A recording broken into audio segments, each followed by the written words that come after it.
अगर ये 6 सावधानियां रखेंगे तो आपकी भक्ति और बढ़ेगी।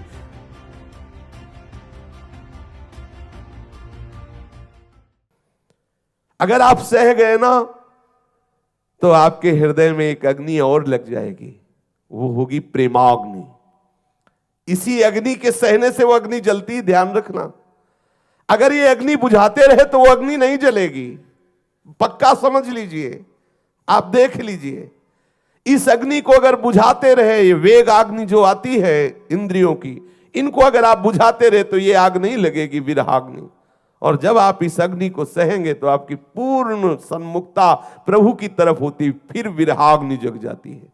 कैसे मिले प्रभु, कैसे, अब सहा नहीं जाता, अब रहा नहीं जाता, प्रभु मिल जाओ, प्रभु मिल जाओ। उसके हृदय में स्थिति जागृत हो जाती। वागद्गदा द्रवते यस्य चित्तम रुदत्य भीक्षणम हसति क्वचिच्च विलज्य उद्गायति नृत्यते च मद्भक्ति युक्तो भुवनम पुनाति। आहा, वाणी प्रेम से गदगद हो गई, चित्त पिघल कर बहने लगा। ये जब वेग सहा तो हरि भी देख रहे ना, कृपाल हुए, मेरे लिए सह रहा है, मेरे लिए ये त्याग कर रहा है। ये भी वो कृपाल हुए, प्रेम लक्षणा भक्ति जागृत हो गई।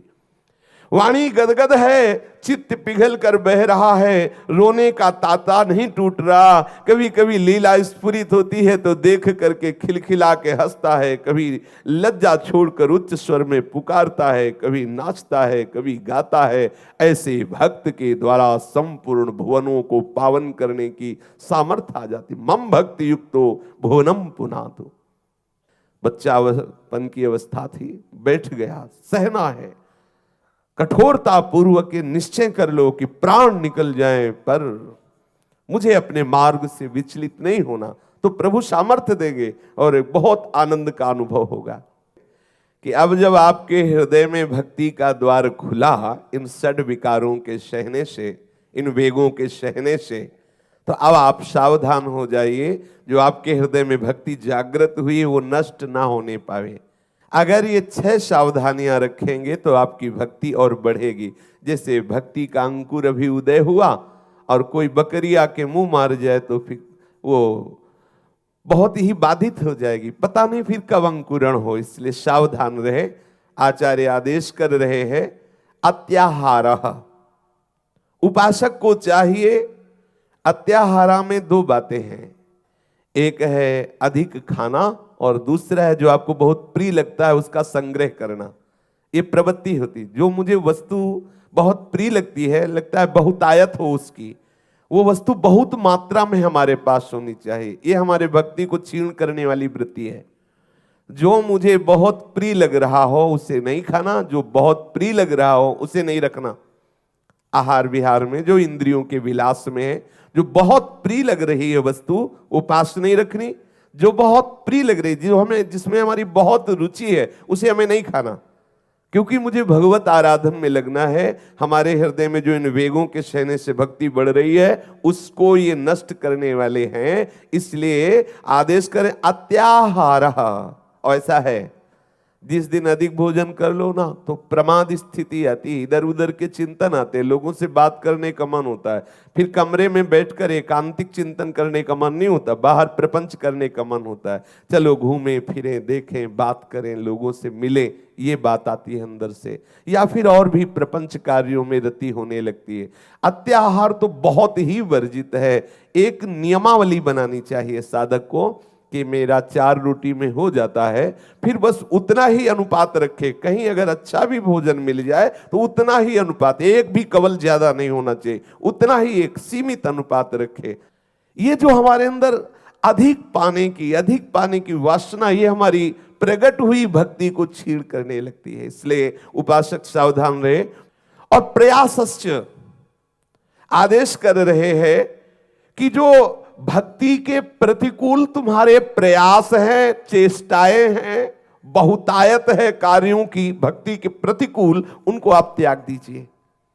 24 घंटे की दिनचर्या का निरीक्षण हो, चाहे आप गृहस्थ भक्तिमान उपासक हो या विरक्त।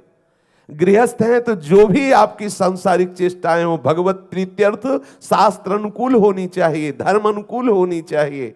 जैसे कल एक उपासक ने प्रश्न किया कि गृहस्थी में बेईमानी झूठ का आश्रय लेना पड़ेगा, नहीं तो व्यापार नहीं चलेगा। गलत धारणा है, गलत धारणा है, ऐसा नहीं है।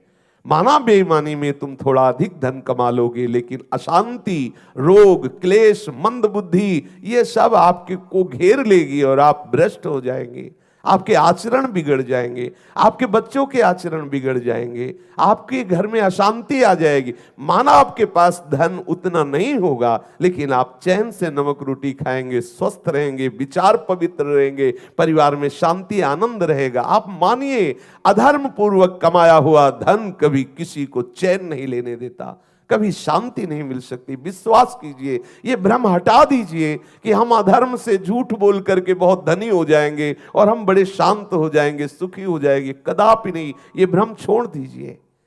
इसलिए जो भक्ति के प्रतिकूल धर्म विरुद्ध चेष्टा है वो आपकी भक्ति को नष्ट कर देगी। सावधान। आचार्य कह रहे हैं प्रयासस्य, आपकी कोई भी ऐसी प्रयास भरी चेष्टा नहीं होनी चाहिए जो अपनी भक्ति के प्रतिकूल हो। कैसे जानेंगे आपकी भक्ति के प्रतिकूल है? सच्ची मानिए, सबके हृदय में जगत गुरु भगवान विराजमान है और सबको आदेश करते हैं, सबको।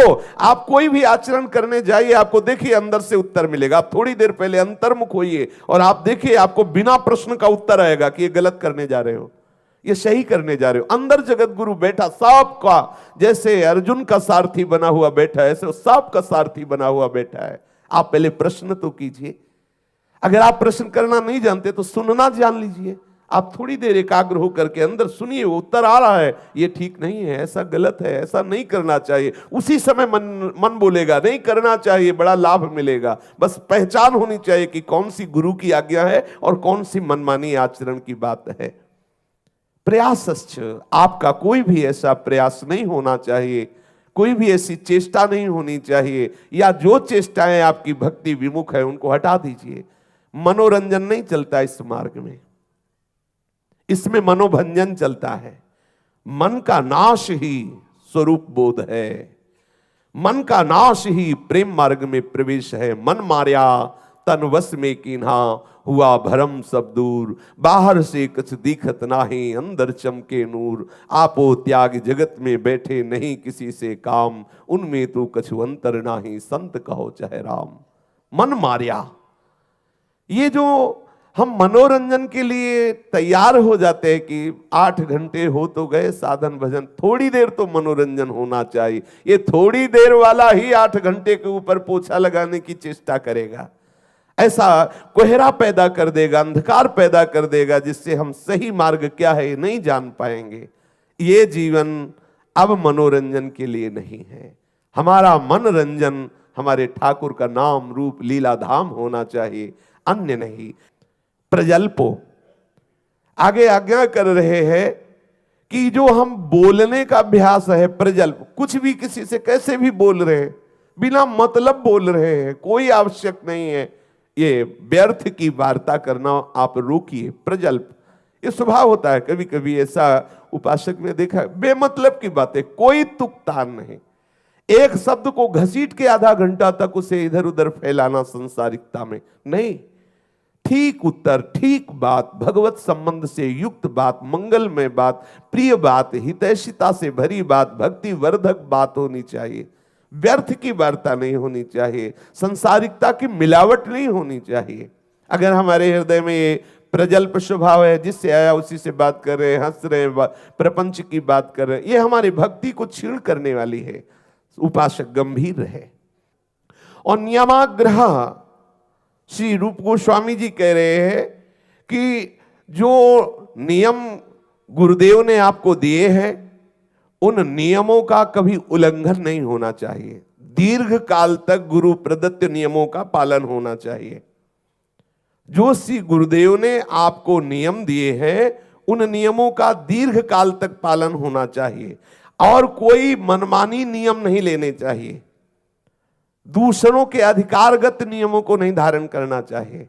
अपनी उपासना में अपने गुरुदेव ने अपने लिए जो नियम दिए हैं, दीर्घ काल तक उन्हीं नियमों का पालन करना चाहिए। ना कोई मनमानी नियम लेना चाहिए और ना किसी के दूसरे के नियम देखकर लेना चाहिए। बहुत ध्यान देने योग्य विषय है। दूसरा बहुत ही श्रेष्ठ नियम धारण किए, पर मेरे गुरुदेव ने मेरे को जो नियम दिया है, पूरा जीवन उसी नियम में रहना है, तभी हमारे हृदय में प्रेम लक्षणा भक्ति का विस्तार होगा। ये सावधानी का बहुत सुंदर, बहुत महिमा में ये बात है। हमारे गुरुदेव ने जो हमें नियम दिया, मैं उसी नियम के अंतर्गत रहूं, कोई अपना मनमानी नियम न धारण करूं और कोई बाहरी किसी के देखकर नियम न धारण करे। गुरुदेव प्रदत्त नियम का आजीवन निर्वाह करे। और आगे कहते हैं जन संगश्च, ये जो जन संसर्ग करने की एक वासना बनी होती, लोगों से मिलने की एक स्वभाव होता है, इसमें कहीं ना कहीं छुपी हुई मान प्रतिष्ठा की भावना होती है। लोगों से मिले, लोग हमें जाने, हमारा प्रभाव, एक कई तरह की, वो अंतर्यामी प्रभु सब हृदय की बातें जानते हैं। जन संसर्ग वो एक खुजली है जिसके खुजलाने में लगने से साधक अपने वो सूक्ष्म लक्ष्य जो प्रेम गली अति सांकरी, उससे वो चूक कर बैठता है, उस गली से वो चूक कर बैठता है। वो गली बहुत सांकरी, उसमें दो नहीं एक होके जाना पड़ता है, एक होके। ये जन संसर्ग बहुत हानिकारक है। अरतिर जन संसदी, श्री गीता जी में भगवान कह रहे, एकांत देश का सेवन करने वाला और भीड़ भाड़ से एकदम दूर रहने की भावना वाला। जैसे यहां भगवत चर्चा हो रही, भीड़ नहीं है, यहां एक ही है, सब भगवद आसक्त चित्त बैठे हुए हैं, सब हरि के आशिक बैठे हुए हैं, सब हरि किशोरी किशोर के अनुराग में डूबने वाले, यहां एक ही है। अनेकता, जहां विविध भावों वाली, वासनाओं वाली, नाना प्रकार की अन्य चेष्टाएं होती है, उन चेष्टाओं में रत लोगों को जन संसर्ग कहते हैं। ऐसे लोगों का संग न करें, चाहे वो स्त्री हो चाहे पुरुष हो, जिसके संसर्ग से हमारी कुमति का वर्धन हो, हमारा भजन क्षीण हो, उसका हमें त्याग कर देना चाहिए। जाके संग कुमति मति उपजय करत भजन में भंग, तजोरे मन हरि विमुखन को संग। कोई भी हो, कोई भी, जिसके संग से भगवत विस्मरण हो जाए, जिसके संग से हमारे हृदय की पवित्रता नष्ट होने लगे, हमें वो संग त्याग कर देना चाहिए। अगर हम जन संसर्ग करने के स्वभाव वाले, तो हमारी भक्ति क्षीण हो जाएगी, हमारी भक्ति नष्ट हो जाएगी। और कभी कभी हमारे हृदय में एक बात प्रेरित करती है जन कल्याण के लिए प्रचार की, तो देखो सच्ची बात मान लीजिए, जन कल्याण की योग्यता तभी होती जब भगवत साक्षात्कार हो जाए। क्योंकि आप जान गए कि किसी का कल्याण नहीं होना, केवल सब भगवत स्वरूप है। अब आप आनंद लीजिए, आप जगन नाटक मंच पर रोल कीजिए, कोई आपको फंसा नहीं सकता, क्योंकि आप जान गए हैं। जानत तुम्हें तुम्हें हो जाई। यदि आप उस परम तत्व को नहीं जाने, तो मान प्रतिष्ठा आपको फंसा करके जहां आप जाना चाहते हैं वहां से वंचित कर देगी। इसलिए ये प्रचार करने का अधिकारी वही है जिसके हृदय में प्रसार हो चुका है। प्रसार हो गया है तो प्रचार के अधिकारी हो। भगवत अनुराग में छका हुआ उपासक, जहां किंचित मात्र किसी वासना की गंध भी नहीं है, कहीं भी जन संसर्ग में चला जाए उसे कोई फांस नहीं सकता। भुने हुए चने को चाहे जितनी खाद पानी लगाओ, अंकुरण होने वाला नहीं। ये हरि आसक्त चित्त महापुरुष भुने हुए चने हैं। लेकिन ईमानदारी से देख लेना चाहिए, यदि हमारी स्थिति ऐसी नहीं है तो पहले अपने हृदय को भगवदाकार करना है, पहले इन वेगों पर विजय प्राप्त करना है, पहले भक्ति के इन विघ्नों से बच करके भक्ति महारानी का जो अंकुरण हुआ उसे वृक्ष रूप करना है। जैसे एक छोटा सा वट वृक्ष का बीज होता है ना, वो अजवाइन के दाने जैसा होता है, और वो जब जगेगा ना तो बहुत छोटा किनगा होता है, और जब वो अपने स्वरूप में आता है तो हाथी भी उसका विनाश नहीं कर सकता, विशाल वट वृक्ष। ऐसे ही भक्ति बहुत छोटे रूप में अंकुरण होती है, उसको मसला जा सकता है इन विकारों के द्वारा, लेकिन जब भक्ति अपना स्वरूप धारण कर लेती है तो देख लो आश्चर्य की बात है, 22 बाजारों में मार कोड़े उनकी खाल खींची जा रही, लेकिन हरि बोल एक बार भी कहीं आहा या दैया या कुछ ऐसा नहीं निकला। हरि बोल हरि बोल। कितनी सुंदरी नवयुवती उनकी कुटिया में जाती है, आकांक्षा करती है ये हमसे काम भाव से देखें, बात करें और महापुरुष का प्रभाव से भागवतिक रंग में रंग दिया और उसका 1 इंच भी प्रभाव हृदय में नहीं गया। आप विचार करो, ये है हरिनाम प्रचारक, ये है जहां न कंचन न कामिनी न देह भाव, सच्चिदानंद श्री कृष्ण के अनुराग में छका हुआ महापुरुष। ऐसा आप देख लीजिए, प्रचार का अधिकारी कौन है? जो स्वयं कृष्ण अनुराग में ऐसा दृढ़ हो चुका है, कोई भी परिस्थिति उसे परास्त नहीं कर सकती है। इसलिए जन संसर्ग हमारे लिए बहुत हानिकारक है। जब तक हम भगवत चरणारविंद में आसक्त चित्त ना हो जाएं, तब तक इस प्रचार की वासना को भी हमें रोकना चाहिए।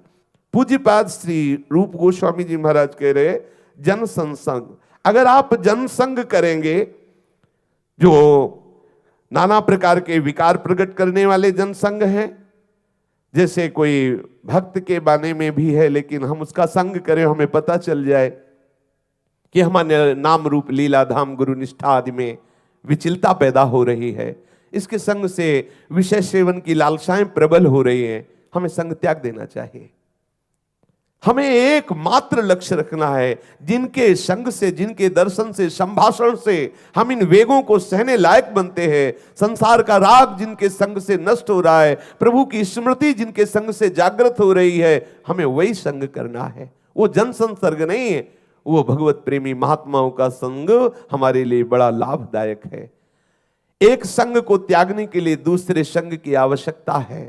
संसारिक संग में फंसा हुआ मन जब तक भगवत प्रेमी महापुरुषों का संग नहीं करता, तब तक उस संग से निकलने की उसकी योग्यता नहीं बनती, तब तक उसके हृदय में वो अध्यात्म बल नहीं आता। जित संग दोषा, जो अध्यात्म बल चाहिए जित संग दोषा का, वो भगवत प्रेमी महात्माओं के संग से आता है। हम संत सभा में जाएं, हम संतों का संग करें, उनके उपदेश सुने, तो हमारे मन में ऐसी धारणा आ जाएगी कि जन संसर्ग अच्छा ही नहीं लगेगा। अर्तिर जन संसदी, भीड़ भाड़, बिल्कुल जहां संसारिक वार्ता, संसारिक व्यवहार, संसारिक उत्सव हो रहे, हमारी बिल्कुल रुचि नहीं होनी चाहिए। ये भक्ति को सुरक्षित रखने के उपाय है।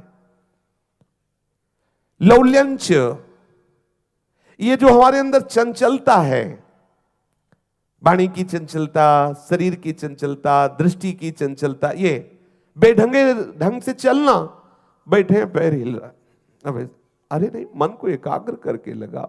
उपाय होता है, कपड़े चबा रहे हैं, अब क्या है, नाखून चबा रहे हैं, बैठे तिनका तोड़ रहे हैं, ऐसे कुछ भी ले लिया, उसके सैकड़ों टुकड़े हो रहे हैं। ये चांचल्यता भक्ति में हानिकारक। जहां हाथ रख दिया, शांत बैठे। जहां शरीर को, मान लो आपको वृद्ध शरीर, तो आप आसन में बैठ जाए, सोफा में बैठ जाए, आराम जहां बैठे। वो हिलन डुलन चंचलता, ये भक्ति में बाधक है। ये चांचल्यता का संयमन करना चाहिए। हाँ, मार्ग में चले, गंभीर होकर के चले। वो चंचलता ऐसे बार बार इधर उधर दृश्य देख, ऐसा नहीं, गंभीर चले। बोलिए, बेढंगे से मत बोलिए, भगवत नाम बोलिए, भगवत कीर्तन, भगवत लीला बोलिए, बहुत पवित्र वाणी बोलिए। आप भगवत पार्षद हैं, उद्दंडता पूर्वक बोलना, चीखना, हो हल्ला, ये सब ठीक नहीं है। बिल्कुल सच्ची बात समझ लीजिए। ये चंचलता जो अपने लोगों में पाई जाती है ना, अट्टहास करके हंसना और उद्दंडता भरी चुहलबाजी करना और ये सब हास्य, ये सब ठीक नहीं है। गंभीर स्वभाव हो, भगवत चर्चा में कभी आनंद पूर्वक हंस रहे, आपस में ऐसे कोई विनोद नहीं, ऐसे कोई हास्य नहीं, कोई मजाक नहीं जो हमारी भक्ति की अवहेलना करने वाले हो। कोई पुरुष तुम्हें देख रहा है और तुम दो साधक ऐसे विनोद कर रहे हो, वो क्या सोचेगा? सोचो क्या सोचेगा, उसकी श्रद्धा में क्या असर पड़ेगा? आपका प्रत्येक आचरण दूसरे की श्रद्धा पुष्ट करने वाला हो। हमारा हास्य, विनोद, परिहास, चंचलता ऐसी कोई ना हो जो हमारे वेश, हमारे धर्म, अच्छा मानो आप वैरागी नहीं हो लेकिन आप कंठी तिलकधारी वैष्णव हो, आपके द्वारा कुछ ऐसा, तो क्या होगा? क्या हमारी भक्ति छीड़ होगी और सामने श्रद्धा नष्ट हो। दे कंठी धारण किए, तिलक धारण किए, कैसे बोल रहे हैं, कैसे खड़े खड़े चाट खा रहे हैं ठलिया पे, देखो कैसे। ऐसा नहीं, कोई भी हमारी चेष्टाएं ऐसी नहीं होनी चाहिए जो हमारे वैष्णव धर्म के विरुद्ध हो। हमारे आचार्य, हमारे गुरुदेव को कोई गालियां दे, ऐसे आचरण नहीं करने चाहिए। ये चंचलता भक्ति में बड़ी हानिकारक है। लौल्यंच, ये बुरी बुरी बातें बोलना, बुरे बुरे आचरण करना, बुरे ढंग के व्यवहार करना, ये सब चंचलता के अंतर्गत आते हैं। इन दोषों पर जो विजय प्राप्त करता है उसकी भक्ति सुरक्षित रहती है।